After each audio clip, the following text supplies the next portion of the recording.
오늘 이따가 영어 예배 끝나고 제가 스노이브룩 가서 또 설교를 하는데 오늘 제목이 아멘입니다. 아멘은 영적인 성경의 단어입니다. 놀라운 건 뭐냐면 구약 성경도 아멘이라고 그러고요, 신약 성경도 아멘이라고 그러고, 한국말도 아멘 맞죠? 네, 아멘 맞고, 아프리카에 가도 아멘이고, 온 세상은 다 아멘입니다. 즉 예수 믿는 사람들은 아멘의 백성입니다. 그래서 아멘이 여기서부터 속에서부터 나오는 게 영적인 일입니다. 진짜로 그렇습니다. 스펄전 목사님이 1세기 우리 초대교회 때 로마에 있는 그 핍박 가운데 있는 교회들이 얼마나 숨죽이면서 예배를 드렸겠어요. 그렇죠? 여러분들은 진짜 너무 좋은 데서 예배 드리시는 겁니다. 목숨을 걸고 예배 드리는데, 숨죽이면서 예배를 드리는데, 기도할 때, 기도가 끝날 때 아멘이 얼마나 컸든지 제롬이라는 그 역사가는 그걸 직접 그 예배를 참석하고 뭐 같았냐면 폭포수 같았대요. 그런데 교회에서 아멘들이 식어 죽는 것은 아주 좋지 않은 상태입니다. 그렇죠? 아멘이 살아있는 것이 이거 보통 중요한 일이 아닙니다. 한번 아멘 해보시겠어요? 여러분의 영혼의 일입니다. 이것은 영혼의 일. 이 속에서 나오는 것입니다. 하나님의 이름이 아멘입니다. 요한계시록에 보면 예수님의 이름이 아멘입니다. 그런데도 아멘이 힘든 사람들은 하나님 내 속에서 왜 아멘이 이렇게 힘들죠? 물으셔야 합니다. 한번 아멘 해보세요. 오늘 교회 주신 하나님의 말씀의 제목은 씨 뿌리는 자의 비유 세 번째입니다. 마태복음 13장, 오늘 마태복음 78번째 메시지인데요. 마태복음 13장에 예수님께서 비유로 말씀하셨습니다. 비유가 뭔가요? 비유는 당대 유대인들이 사용하던 간단한 일상의 것들을 사용해서 깊고 큰 진리를 이야기하는 것입니다. 근데 누가 그걸 많이 사용하셨어요? 그때 당시에 랍비들도 많이 사용했지만 예수님이 사용하셨습니다. 예수님이 비유로 말씀하시는 이유가 있습니다. 우리 계속해서 말씀드리지만 여러분들 보러 이해하지 못하라고. 들으셨습니까? 이해하지 말라고. 이미 늦은 사람들은, 완전히 포기한 사람들은 이해하지 말라고 비유로 말씀하시는 것입니다. 굉장히 아이러니하게 들리는데 성경은 진짜로 그렇게 얘기하고 있습니다. 이렇게 말할 때 여러분들의 귀가 열려야 합니다. 나는 듣고 있는가? 여러분들 열리셔야 합니다. 씨를 뿌리는 자의 비유가 세 번째라고 그랬는데, 씨 뿌리는 농부의 의도가 뭔가요? 목적은 딱 하나입니다. 그냥 좋은 헤비스로 그냥 이렇게 그렇게 하는 건가요? 아니요. 씨 뿌리는 이유는 단 하나, 결실하기 위해서입니다. 가을에 결실하기 위해서. 그런데 이 씨 뿌리는 자의 비유가 입의 세 번째입니다. 씨 뿌릴 때 여러분들의 마음의 밭이 돌밭인 사람이 있고, 가시덤불 밭인 자들이 있고, 그리고 길가도 있습니다. 하나도 들어가지 않습니다. 말씀이 선포될 때 하나도 들어가지 않습니다. 성경이 있다고 말씀합니다, 여러분. 그리고 마지막에 옥토가 있습니다. 근데 많은 분들은 이런 설교를 할 때 여러분들은 옥토가 되셔야 합니다 이렇게 설교하는데, 그 설교를 하고 계신 것이 아닙니다. 예수님은 아닙니다. 길가이든지 돌밭이든지 가시덤불밭이든지 세 가지 밭은 결과는 다 똑같습니다. 하나님의 나라의 복음을 이해하지 못하기 때문에 아무런 결실이 없는 것이 증거입니다. 증거라는 말을 씁니다. 내 인생에 아무런 결실이 없다면 그것이 복음을 이해하지 못하는 증거라고 얘기하고 있습니다. 들으셔야 합니다. 그런데 옥토는 어떤 의인이나 너무너무 착한 사람을 얘기하고 있는 것이 아니고 하나님의 은혜로 그 복음이 들려오는 사람들입니다. 그래서 이해가 된 사람이기 때문에 확실히 열매, indeed bear fruit, 결실한다는 뜻입니다. 여러분들 이거를 귀담아 들으셔야 합니다. 그러므로 첫 번째 씨 뿌리는 자의 비유는 예수님께서 여러분에게 복음을 심으셨습니다. 두 번째 비유는 가라지의 비유입니다. 지난주에 가라지의 비유를 말씀드렸는데 교회에서 그렇게 듣기 쉬운 설교는 아닌 것 같습니다. 왜? 교회 안에 가라지가 있다는 설교를 누가 하겠어요, 감히? 여기 지금 가라지들이 있습니다 라는 설교를 어떻게 하겠어요? 갑자기 여기저기 설교하다가 가라지 설교를 하면은 어느 집사님이 저 목사님이 나 공격하네 이렇게 이해할 수 있잖아요. 얼마든지 그렇게 할 수 있죠. 그렇죠? 여기 가라지가 있다는 사실이 얼마나 충격적인 사건입니까? 가라지가 뭐지요? 마치 예수님이 심은 인생들이 있는 것처럼 여기 마귀가 심은 인생들이 있다는 얘기입니다. 굉장히 offensive하게 들리는 말입니다. 근데 예수님이 하신 말씀입니다. 첫째는 하나님의 말씀을 심으셨고 예수님이, 두 번째는 인생들을 심으셨습니다. 롱아일랜드에 저와 여러분이 살고 있는 것은, 제가 미국 온 지가 올해 딱 50년이 됩니다. 뭐 잔치라도 해야 될 것 같은 기분인데 50년이 됩니다. 미국에 온 지 50년이 되는데 하나님이 미국에 제 인생을 보낸 것은 하나님 나라의 복음을 위해서였습니다. 저는 그게 확실히 믿습니다. 여러분 혹시 그렇게 믿으시는 분 있으십니까? 아멘 하실 수 있다면 여러분은 행복한 사람들입니다. 아니면 뭐를 위해서 살아가지? 나는 뭐 때문에 미국에 와서 살지? 아무 생각이 없습니다. 돈 벌고 애들 좋은 학교 보내려고. 그게 여러분의 영혼 속에 만족을 주십니까? 그럴 리가 없습니다. 두 번째는 인생들을 심으셨고, 오늘 세 번째 비유는 겨자씨의 비유인데 예수님이 뭐를 심으셨어요? 농부로서 하나님 나라를 심으셨습니다. 다시 얘기합니다. 복음을 심고 하나님 나라의 아들들을 심고 그 다음에 천국을 심으셨습니다. 하나님이, 예수님이 농부로서 결실하실까요, 안 하실까요? 반드시 하십니다, 여러분. 반드시 하십니다. 제가 어제도 우리 기도회 때 그런 말씀을 나눴는데 하나님은 정하신 바를 반드시 이루시는 분이십니다. 그것을 우리 전능자 sovereignty라고 합니다. 이사야서를 보면은요, 아수르 같은 나라, 그리고 바벨론 같은 나라, 애굽 같은 나라, 지금 미국 같은 나라, 초강대국이라고 그러더라고요. 초강대국. 미국을 대적할 나라가 없대요. 근데 저는 너무나 아수르 같은 나라로 들리는 거예요, 이 나라가. 굉장히 우리한테 대적할 나라가 없대. 그렇죠? 그런데 하나님이 그 왕을 올리기도 하고 내리기도 하시는 분이라고 이사야는 적고 있습니다. 역사를 주관하시는 분이라고 얘기하고 있습니다. 그 하나님이 내 인생을 여기다 갖다 심으신 것입니다. 그 하나님이 하나님 나라를 심으신 것입니다. 반드시 결실하십니다. 뭐 차이는 뭐냐면 여러분들이 그 하나님의 역사에 참여하느냐 참여하지 않느냐죠. 대학생들한테 제가 금요일 날마다 가서 말씀을 전하는데요, 성경 공부를 2년 반을 이제 했습니다. 그래가지고 이제는 꽤 수준이 높아졌어요. 1시간 반 성경 공부를 하는데 1시간 반을 합니다. 1시간 반. 근데 금세 지나갑니다. 1시간 반 하면 아마 조금 데모할지도 몰라. 그죠? 다른 congregation 데모. 이게 뭡니까 목사님, 좀 쉬어가면. 근데 대학생들 1시간 반 아무 문제 없습니다. 금요일 날 저녁에. 여러분 자녀들 가지신 분들이 있으시죠?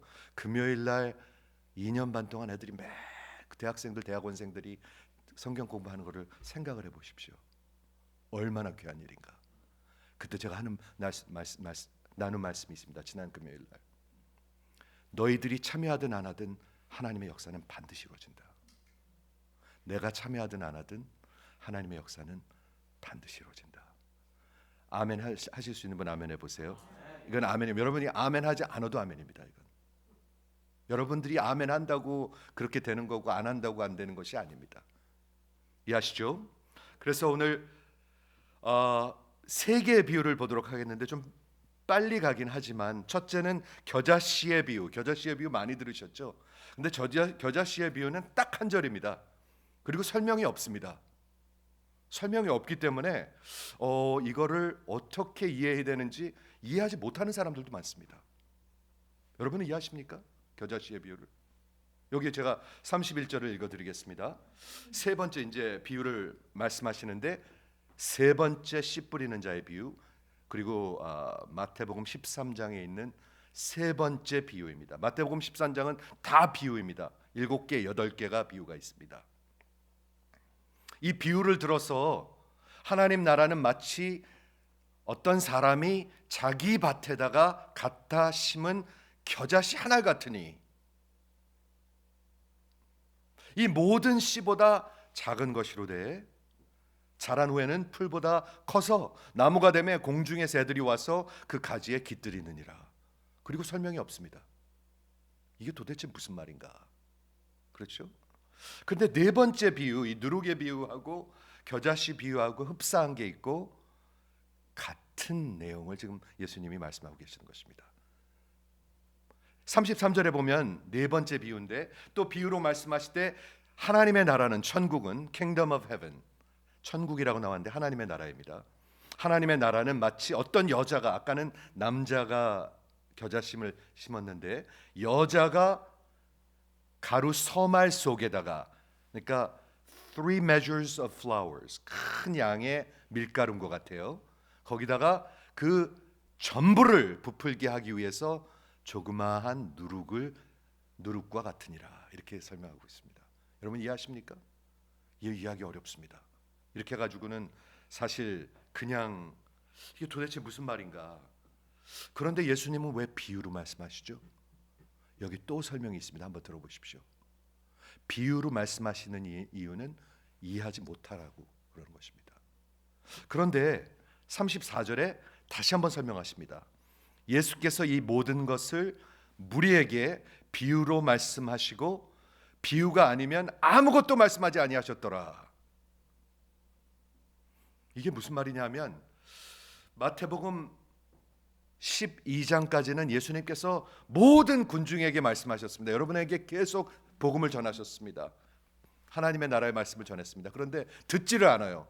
변하지를 않아요. 회개치를 않아요. 너무나 완악해요. 그리고 아주 의도적으로 대적해요. 여러분, 복음을 받아들이지 않는 것은 여러분들의 의도적인 뜻입니다. willful, volitional 한 것입니다. 내 인생이 변하지 않는 것은 여러분들이 의도적으로 거부하는 것입니다. 우연이 아닙니다. 하나님 앞에 가서 섰는데, 하나님, 저는요 그렇게 살고 싶었는데 그렇게 잘 안 됐네요.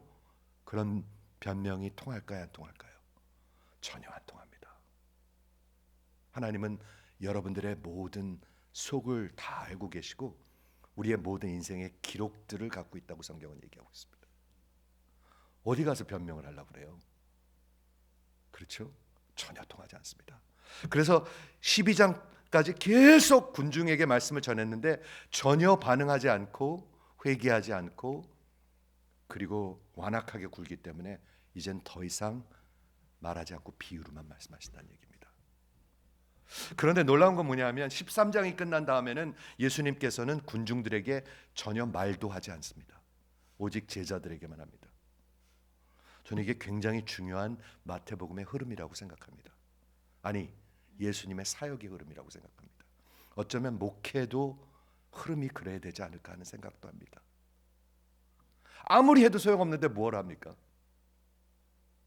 예수님은 처음에는 다 군중에게 얘기했고 그 다음에는 비유로 얘기하셨고 그 다음에는 군중들은 아예 대하지 않으셨습니다. 요한복음을 보면 21장까지 있는데 11장부터 21장까지 거의 반 이상이 제자들한테만 가르치십니다. 듣고 계십니까, 여러분? 여러분들한테 어떤 alarming한 경고가 와야 합니다. 지금 여러분들이 미루면 언젠가 다 되는 줄 알고 우리는 그렇게 살거든요. 근데 전혀 그렇지 않습니다. 이해하시죠? 비유가 아니면 아무것도 말씀하지 아니하셨으니 35절 그는 굉장히 중요한 말을 하고 있습니다. 선지자를 통하여, 선지자가 누구냐면 여기 시편 78편에 나오는 건데 아사프라는 사람이 이제 나오는데 시편 78편에 선지자를 통하여 말씀하신 바 내가 입을 열어 비유로 말하고, 내가 하나님이 비유로 말씀하신다는 것을 예언하시는 거죠. 그 이유는 창세부터 감추인 것들을 드러내리라 함을 이루려 함이라. 이거 굉장히 중요한 말입니다. 창세 전부터 예수님 때까지 감춰진 게 있었습니다. 그게 뭐죠? 복음이었습니다. 물론 아브라함이나 다윗이나 복음으로 구원을 받았습니다. 하지만 예수님이 직접 나타나셔서 예수님이 직접 말씀하시고 예수님이 직접 죽으시고 예수님이 직접 부활하신 그런 것은 눈으로 본 적이 없습니다. 그 사람들은. 이해하시죠? 그런데 이 예수님이 나타나가셔가지고 그 선지자가 말씀하신 것을 이루려 하는 것인데 창세전부터 감추인 것, 이게 얼마나 큰 말인가 한번 생각해 보시겠습니까? 무신론자들은 창세전에 뭐가 있다고 얘기하죠? 아무것도 없었다 얘기합니다. 아무것도 없었대요. 그리고 죽은 다음에 뭐가 있다고 얘기하죠? 무신론자들은. 대답 좀 해보세요. 예, 아무것도 없다고 얘기합니다. 죽으면 끝. 무신론자들, 이 세상에 무신론자가 얼마나 많습니까? 어마어마하게 많습니다. 무신론자들 같이 사는 교인들이 얼마나 많습니까? 어마어마하게 많습니다. 하나님 없는 것 같이 사는 사람들. 그런데 성경은 뭐라고 얘기하냐면 창세 전부터 감추인 비밀이 있다. 그게 드러나고 있다. 얼마나 다른 말입니까? 여러분의 영혼 속에 이 말이 들려오셔야 합니다. 교훈입니까 이게? 좋은 말씀입니까? 아니요. 여러분들의 영혼 속에 말씀하고 있는 것입니다. 먹고 사는 게 중요하다고 얘기하고 있습니까? 그것보다 훨씬 더 높은 차원을 얘기하고 싶죠. 우리 아이들이 어느 좋은 대학교 가는 거 얘기하고 있습니까? 아니요. 그것보다 수도 없이 높은 차원을 얘기하고 있죠 지금. 즉 여기서 볼 수 있는 게 뭐냐 하면 그 감추인 비밀을 알 수 있는 길이 있는데 그것은 예수를 만나는 것입니다. 예수를 만나면 여러분 인생 바뀝니다. 저는 늘 외칩니다. 여러분 예수 만나면 인생 바뀝니다. 한번 아멘 해보시겠어요? 다시 한번 아멘. 여러분 인생 바뀌셨습니까? 안 바뀐 인생 많아요. 그리고 안 바뀌고 끝날 인생도 많아요. 제가 여기서 일부러 이렇게 천천히 가는 것입니다, 여러분. 여러분 들리시라고. 이해하시죠? 왜 비유로 말씀하세요? 그게 하나님이 그렇게 예언을 하셨어요. 이미 그렇게 예언을 하셨어요. 그리고 예수님이 오셔서 지금 비유로 말씀하시는 거예요. 왜? 그 비밀을 지금 말씀하고 계시는 거예요. 즉 오늘 말하는 이 겨자씨 비유나 씨 뿌리는 자의 비유나 가라지의 비유에 하나님 나라의 큰 비밀이 담겨 있다는 거예요. 진리가 담겨 있다는 거예요. 여러분 가라지가 있는 것을 아셨습니까? 교회 안에 평생 교회 다니면서 모르는 사람들도 많았을 것입니다. 언젠가 어느 장로님이 그런 말 한 적을 제가 들은 적이 있어요. 제가 교회를 60년 70년을 다녔는데 예수님 죽으시고 부활한 얘기는 부활한 것까지는 들어봤는데 예수 믿는 사람들이 고난 받아야 된다는 말은 처음 들어본대. 성경에 그렇게 많은데 예수를 따르는 자가 고난 받지 않고는 이 세상을 살아갈 수 없다고 성경은 얘기하는데 처음 들어본대요. 60년 70년 동안. 여러분은 들어보셨습니까? 겨자씨의 비유에서 가라지들이 교회 안에 있다는 것은 들어보셨습니까? 성교지에도 있고 이 세상엔 물론 있고 그리고 신학교에도 있고 교단에도 있고 이게 얼마나 alerting한 얘기입니까? 그 얘기는 뭡니까? 서로 판단하라는 얘기 아니죠. 그러나 분별하라는 얘기죠. 제가 한 가지 말씀드릴게요. 여러분이 제가 말하든 안 하든 이미 저를 판단하고 있습니다. 맞습니까, 집사님? 저 목사가 오늘 또 허튼 소리 하는구나 를 생각하든지 아니 성경을 설명하고 있구나 지금 판단하고 있습니다. 맞습니까? 솔직히 한번 아멘. 뭐 박자가 맞아야지 뭐 얘기가 되죠. 아멘. 벌써 판단하고 있습니다. 우리는요 다 moral being, 다 우리는 옳고 그름을 판단하는 존재들이기 때문에 하나님의 형상으로 이미 다 판단하고 있습니다. 저도 지금 이미 판단하고 있어요. 저 사람은 왜 이렇게 졸고 있지? 저 사람은 왜 이렇게 뭐 눈을 이러고 있지? 다 보고 있습니다. 저도 여러분이 저를 보고 있는 것처럼. 이해하십니까? 하나님의 진리를 내 영혼 속에 아는 사람하고 하나님의 진리를 빼놓고 종교 생활하는 사람하고는 확연한 차이가 있습니다. 확연한 차이가 있습니다. 우리 겨자씨의 비유를 설명하도록 하겠는데요. 딱 두 절입니다. 천국은 마치 자기 밭에 갖다 심은 겨자씨 하나 같으니, 겨자씨가 그때 당시 예수님 당시에 씨앗 중에서 아주 작은 씨앗이었습니다. 이게 어떤 무슨 사이언티픽하게 아니면은 무슨 식물학적으로 가장 작은 씨라는 뜻이 아니라 성경에서 그리고 그때 당시 유대인들이 사용하던 그런 어떤 격언과 같은 것이었습니다. 그래서 예수님이 뭐라고 말씀하셨죠? 너희 믿음이 겨자씨 하나만 같으면. 그 말이 무슨 말입니까? 가장 작은 걸 얘기하고 있는 것입니까? 아니죠. 그때 당시에 쓰는 격언 같은 말이죠. 그런 조그마한 겨자씨 같은 믿음만 있으면 이 산더러 움직여 저 산으로 저로 가라 그래도 움직여질 것이다. 그게 무슨 뜻입니까? 그 어마어마한 하나님의 일도 할 수 있다는 얘기를 하고 있는 거죠. 그렇죠? 그래서 여기에 이 비유의 키는 뭐냐 하면 하나님 나라의 비밀을 얘기합니다. 여러분 잘 들어보세요. 관심 있으면. 하나님 나라는 겨자씨 같이 적게 시작했는데 나중에는 그 모든 그 동산에 있는 그런 풀보다 가장 큰 나무가 되리라. 지금은 예수님과 그 어부들, 시원치 않은 그런 어부들로 시작한 이 기독교 복음의 하나님의 나라가 훗날 그 누구도 상상할 수 없는 가장 큰 하나님 나라가 되리라 라고 예수님이 말씀하고 계신 것입니다. 여러분은 그런 하나님 나라를 믿으십니까? 그렇죠? 모든 씨보다 작은 것이로되 자란 후에는 풀보다 커서 나무가 되매 공중의 새들이 와서 그 가지를 깃들이느니라. 그 가장 그때 당시 유대인들이 얘기하던 가장 보잘것없고 작은 씨앗 하나가 그 동산에서 가장 큰 풀, 가든에서 가장 큰 나무와 같은 거대한 그런 나무가 되리라. 여러분 그런 하나님 나라를 믿으십니까? 저는 그런 꿈을 꾸면서 목회를 합니다. 진짜 인생 하나만 바뀌어도 저는 보통 일이 아니라고 생각합니다. 목회자 하나만 바뀌면 교회가 바뀔 수 있다고 믿습니다. 저는 그렇게 믿고 목회합니다.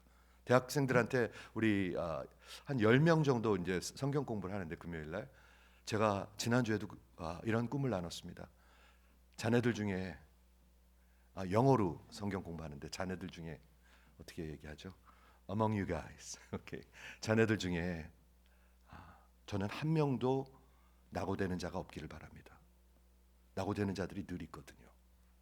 그런데 여러분들 중에서 한 명이라도 하나님이 부르셔서 어떤 캠퍼스로 가서 어떤 도시로 가서 어떤 나라로 가서 성경 공부를 하고 하나님의 교회를 세우는 사람이 된다면 그 일은 어마어마한 일이 될 것입니다. 꿈을 심어줬어요. 그랬더니 아멘해요. 제가 한번 어느 정도냐면요. 작년에도 그런 일이 있었는데 이번에 대학을 졸업하는 한국 유학생이 하나 있습니다. 영어로 하는 유학생인데 박사학위 과정에 들어가는데 공부를 잘하는 친구예요. 그런데 거기서 액셉턴스 레터를 아직 못 받았어요. 4월 15일까지 나와야 되는데 지난주였잖아요. 4월 15일 날 안 나왔어요. 근데 이 친구가 결단을 했어요. 다른 학교는 이미 2군데나 됐어요. 저기 캘리포니아에 있는 샌디에고에 있는 학교 박사학위 과정 다 됐어요. 그런데 목사님, 저는 무조건 여기 있을 겁니다. 1년 동안 리서치하면서 기다리면서 다시 어플라이해도 내가 이곳에서 훈련받고 이 교회를 세워나가는 사람이 될 것입니다 하고 PhD 프로그램을 그냥 옆으로 내려놓더라고요. 여러분, 예수님 따라가는 거 그런 겁니다. 박사학위 따라가고 직장 따라가고 그래가지고는 예수 못 따라갑니다. 절대로 못 따라갑니다. 학교 좋은 데 가고 뭐 교회가 있든 없든 뭐 가고 그래가지고는 교회 절대로 하나 예수님 못 따라갑니다. 작년에도 그런 친구가 있었는데 올해 또 그러나요? 두 번째 지금. 열쇠는 이게 지금 보잘것없이 보이지만 겨자씨 같이 보이지만 어마어마한 하나님의 나라. 지금 하나님의 나라가 얼마나 큽니까, 여러분? 온 세상을 다 지금 덮었습니다. 네 번째 비유, 그 누룩의 비유도 같은 비유입니다. 같은 맥락입니다. 같은 내용을 얘기하고 있습니다. 이 비유로 말씀하실 때 하나님의 나라는 마치 어떤 여자가 그 빵을 만드는데 말이죠. 밀가루 서말 3 measures of flour, 큰 양의 밀가루에다가 거기다 누룩을 갖다 붙이는 거예요. 여러분, 지금은 제가 빵을 안 만들어 봐서 잘 모르는데 빵을 만들려면은 뭐로 부풀르게 하죠, 빵이?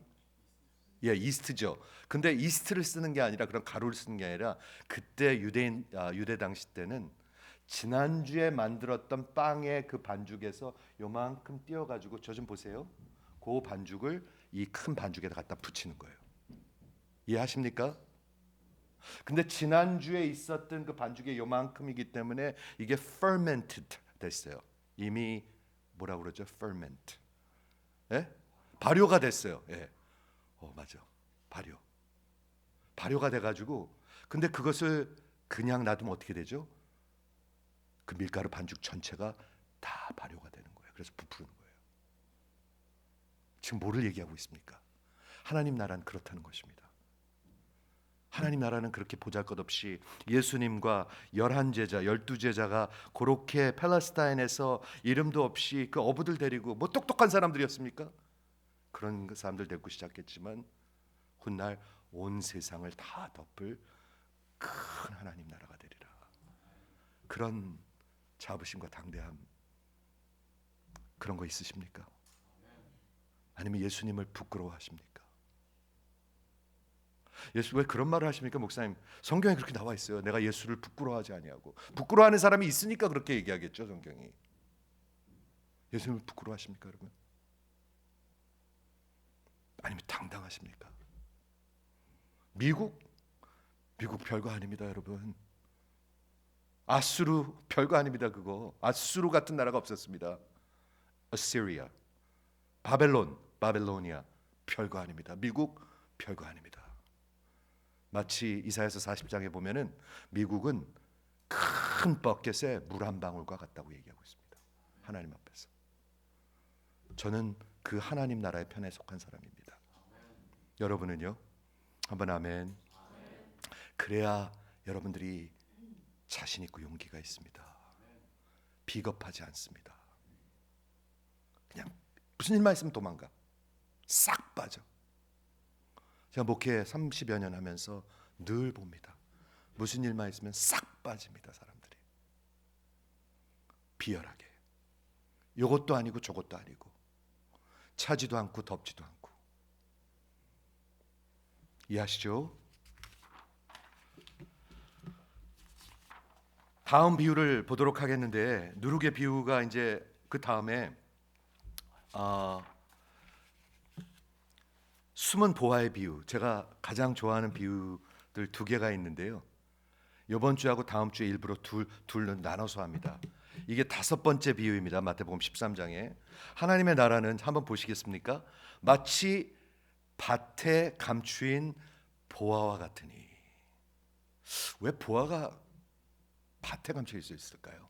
우리는 잘 이해가 안 돼요. 그런데 예수님 당시에 이 고대 시대 때는 ancient time에는 어떤 은행 같은 게 없었잖아요. 그래가지고 자기의 보화가 있고 이러면 이것을 가장 안전한 데다 숨겨둘 때가 뭐냐 하면 땅에다 묻어놓는 것이었습니다. 특히 어떤 전쟁의 위험이 있을 때나 어떤 사람들한테 어떤 크라이시스가 올 때 그 사람들한테 빼앗기느니 숨겨놔야 되잖아요. 좀 이해가 되시죠? 그렇죠? 그래갖고 숨겨놓는단 말이에요.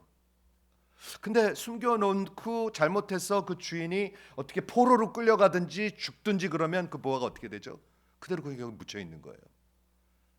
그런 경우에 어떤 사람이 밭에 이렇게 일을 하다가 그 보화를, 남의 보화겠죠, 남의 보화, 그것을 발견한다는 거예요. 그럼 그 사람이 어떻게 해요? 그 사람이 이를 발견한 후에 숨겨둬야 되겠죠. 주인은 모른다는 거예요. when 주인이 알면 벌써 그거를 뭐 주인이 그걸 빼가든지 그거 내 거라고 얘기하겠죠. 그것을 숨겨두고 기뻐하며. 보화가 있으면 기쁠까요, 안 기쁠까요? 여러분 얼굴 제가 보고 있습니다. 여러분 지금 판단하고 있습니다. 보화가 있으면 기쁠까요, 안 기쁠까요? 기쁘죠. 그렇죠. 그리고 돌아가서 자기의 소유를 다 팔아서 그 밭을 사느니라. 이게 기독교 복음입니다. 제가 이번 주에 어떤 흑인 아저씨가, 흑인 존중하는 표현입니다. 저랑 이렇게 막 대화를 하다가, 이렇게 여럿이 대화를 하다가 저한테 그래.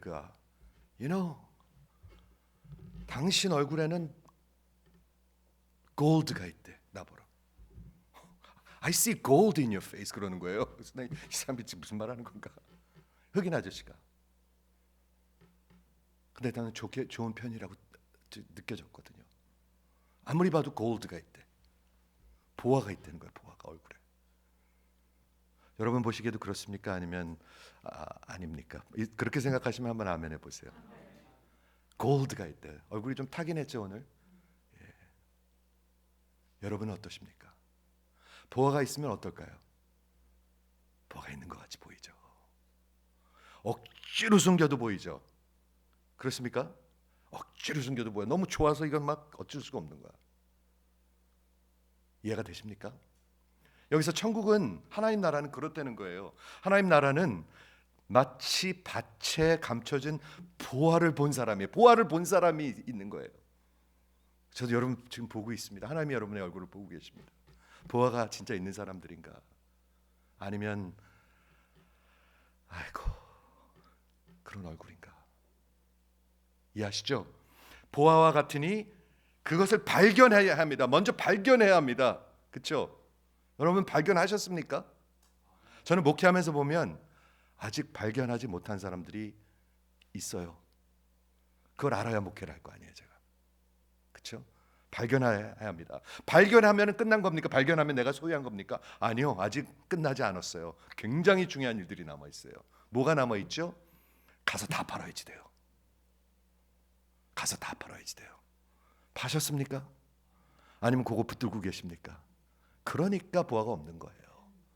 그러니까 보화가 없는 거예요. 그러니까 얼굴이 골드가 없는 거예요. 이해가 되세요? 그래서 가서 자기를 다 팔아가지고, 그래도 아직 끝나지 않았습니다. 팔았으면 내가 그 보화를 소유하고 있습니까? 아니요. 가서 사야지 돼요. 가서 사야지 돼요. 제가 설명하도록 하겠습니다.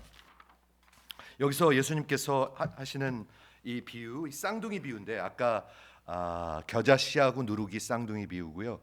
이번 이 보화하고 다음 주 그 보석하고 쌍둥이 비유입니다. 같은 비유들입니다. 그런데 하나님 나라에서 내가 그 보화를 갖고 내 구원의 그 감격을 가지려면 4가지 스텝이 필요합니다. 한번 잘 들어보세요. 첫째는 그 보화를 찾아야 합니다. 여러분은 찾으셨습니까? 저 좀 보세요. 보화를 찾으셨습니까? 보화를 찾은 얼굴도 있고 보화가 뭔지 모르는 얼굴도 있는 것 같아요. 제가 보기엔 지금 여기 보화가 뭐지? 두 번째는 내가 그 보화를 봤을 때 그 가치를 봐야 될 거 아닙니까? 그 가치를 봐야 갖고 싶죠. 그게 진짜 이게 가치가 얼마나 큰 건지를 봐야 내가 갖고 싶죠. 그냥 뭐 10불짜리면 그냥 묻어버리고 그냥 10불짜리 갖고 싶습니까? 아니요. 이 세상에 이런 보화가 없는 거예요. 이 세상을 다 갖다 줘도 이런 보화가 없는 거예요. 이런 보화를 봐야 내가 갖고 싶죠. 아니면 맨날 똑같죠. 교회 오는 것도 똑같고 하나님 믿는 것도 똑같고, 그러니까 나눠줄 게 없죠. 그러니까 그렇죠? 그 다음에 세 번째는 여러분들이 진짜 구원의 하나님의 백성이 되려면 다 가서 팔을 각오가 있어. 가서 파셔야 합니다. 각오가 아니라.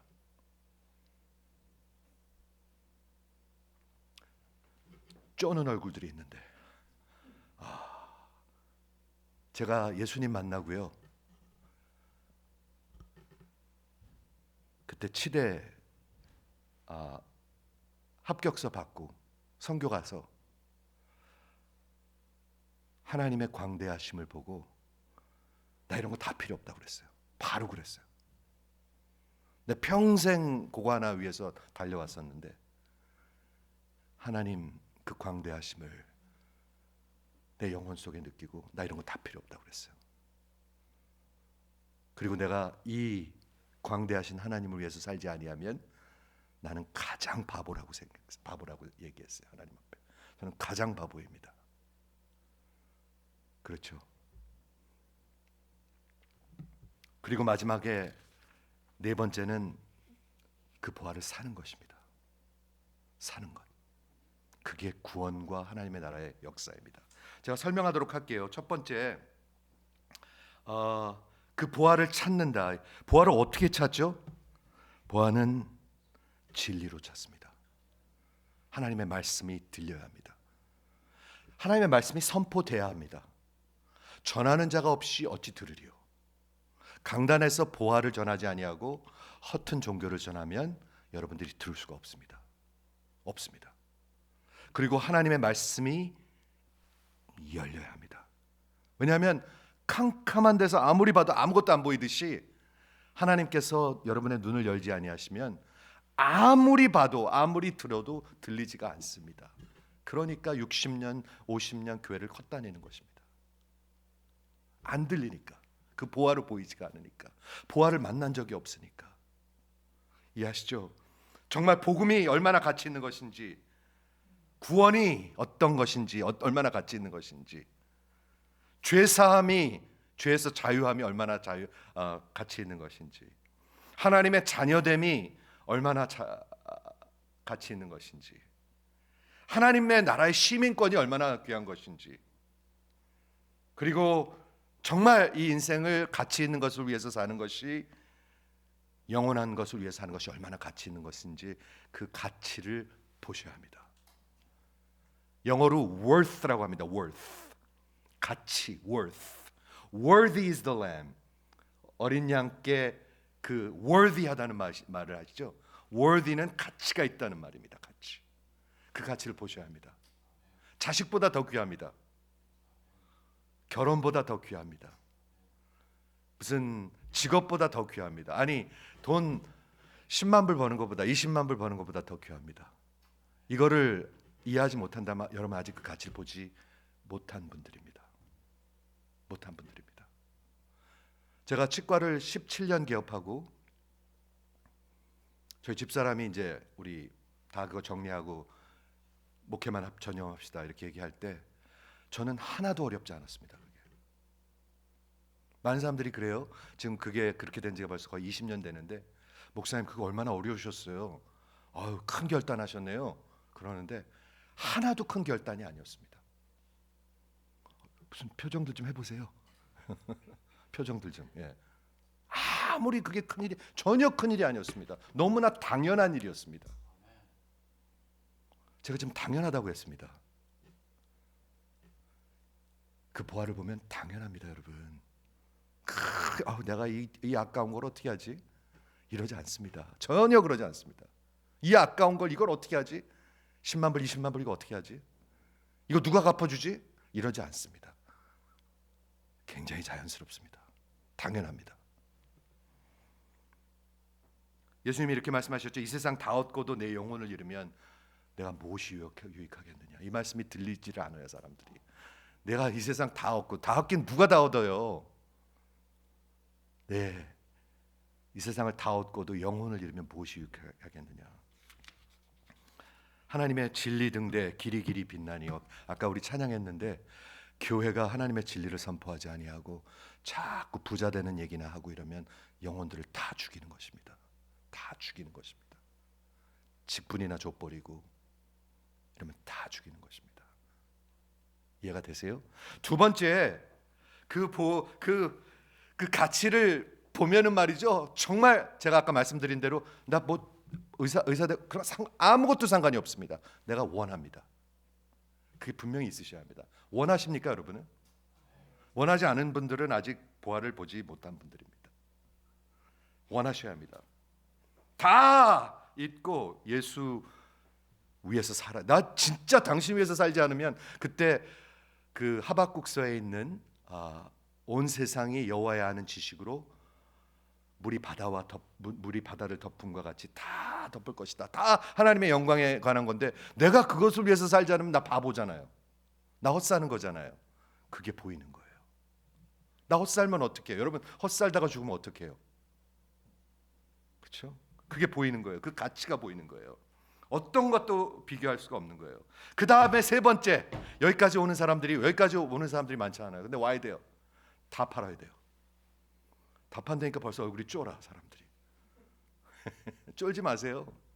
하나님이 여러분들 망하게 하려고 다 팔려고 그러겠어요? 뭐 얼마나 가지셨길래 그렇게 쪼세요? 얼마나 가지셨길래 다 팔아서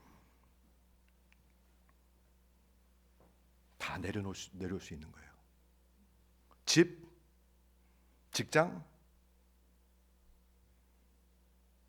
아무것도 아니에요. 아무것도 아니에요, 여러분.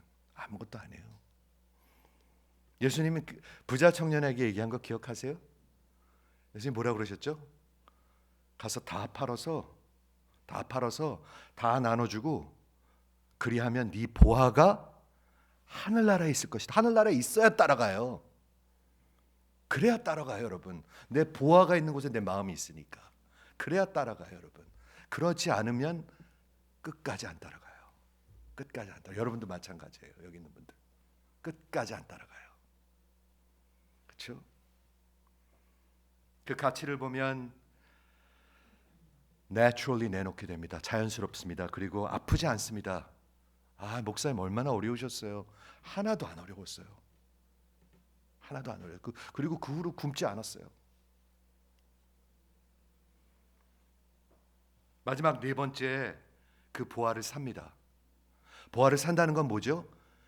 여러분들이 이 하나님 나라와 복음과 믿음이 내 것이 되는 것입니다. 그때야 내 것입니다. Appropriation of faith라고 얘기합니다. 그 전에는 여러분들 다 아직 거기에 오지 않았습니다. 이 믿는 것은 퍼스널한 것입니다. 지정의라는 말이 있죠. 지정의. 그렇죠. intellect, emotion, and volition. 복음의 믿음은 지정의가 있습니다. 벌써 먼저 이해가 돼야 됩니다. 이게 정말 큰 가치가 있구나, 이 믿음이. 하나님의 나라가, 복음이 이게 진짜 큰 가치가 있구나. 이게 이해가 돼야 됩니다. 아직 이해가 안 된 사람들도 많아요. 장님이니까, 귀멍어리니까. 두 번째, 그 감정에서 정말 사랑하고 내가 원해줘야 합니다. 가능할까요? 가능하죠. 하니까 예수님이 얘기하겠죠. 그 다음에 뭐가 있죠? volition. 내 의지로 내가 따라가야 합니다. 사야 합니다. 아니면 다 헛것입니다, 여러분. 다 헛것입니다. 예수님이 그렇게 얘기하고 계시죠? 하나님 나라는 마치 밭에 감춰준 treasure, 보화와 같으니 한 사람이 발견한 후, 첫째 발견하셔야 돼요. 숨겨두고 기뻐한대요. 쫄지 않고요. 기뻐한대요. 기뻐하고 돌아가서 자기의 소유를 다 팔아서 그 밭을 사서 그 보화를 내가 소유하느니라. 그 사람이 기쁠까요? 안 기쁠까요? 그럼 기쁜 얼굴도 좀 한번 해보세요. 진짜로요. 여러분 얼굴에도 골드가 있으십니까? 골드.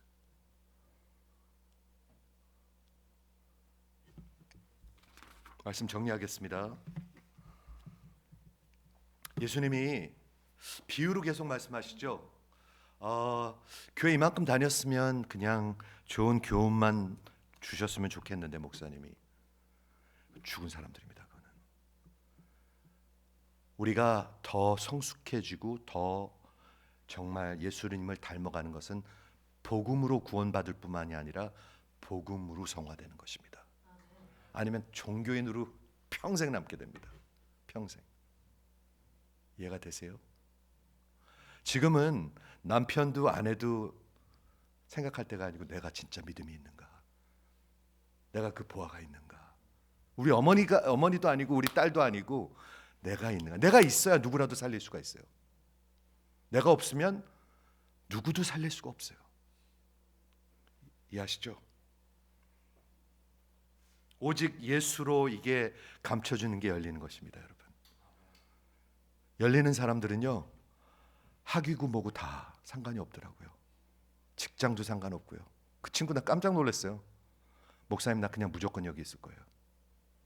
1년 동안 더 그냥 리서치 하다가 하나님 허락하시면 여기 이제 박사학위하고 안 해도 좋대. 박사학위 안 해도 좋대요. 그 부모님이 알면 굉장히 놀라실 거예요. 여러분은 어떠십니까? 여러분이 믿는 하나님 나라 복음은 어떤 겁니까? 보아는 찾으셨습니까? 그 가치는 아십니까? 알면 가만히 있을 리가 없어요. 가만히 있을 리가 없어. 난리 날 거야, 난리 날 거, 그렇죠? 난리가 나고 말고요. 이 교회에서 예배 때마다 한 100불만 준다고 그러면 여기 아마 꽉 찰 거예요, 금세. 100불 가치가 없는 거예요, 여기요. 100불. 100불만 준다고 생각해 보세요. 여기 진짜 몇 터질 거예요. 문 잠궈야 될 거예요. 100불 가치가 없는 거예요, 여기 오는 게. 그 가치를 알아야 되고, 그리고 내가 원해야 돼요. 그리고 다 내려놔야지 돼요. 내려놓을 각오가 아니라 내려놔야지 돼요. 그리고 그걸 사야지 돼요. Appropriation of faith. 그래서 내 것이 되야지 돼요. 그게 구원의 복음이에요. 하나님은 우리 주님은 그런 말씀을 하고 계시죠.